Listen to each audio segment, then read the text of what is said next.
Улуттук статистикалык комитеттин маалыматы боюнча, кийинки 2 жылда үй бүлөлүк зомбулук кылмышы 30%ке өскөн. Саат сайын бир аял же кыз токмоктолот же кордолот. Алардын көбү коргонууну каяктан кантип издөөнү билишпейт.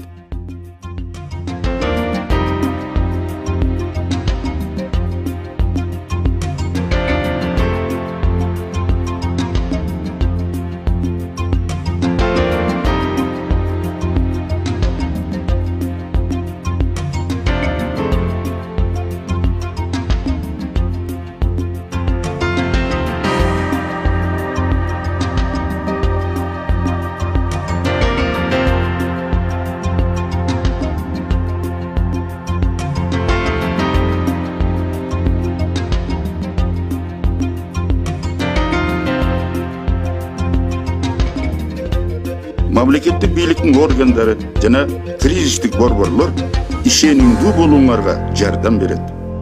Кубаттуу бол, күчтүү бол.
Кыргыз Республикасынын Конституциясынын 108-ci беренеси Кыргыз Республикасында адамдын жана жарандын эркиндиктеринин сакталышына парламенттик контролду акыйкатчы омбудсмен жүргүзөт.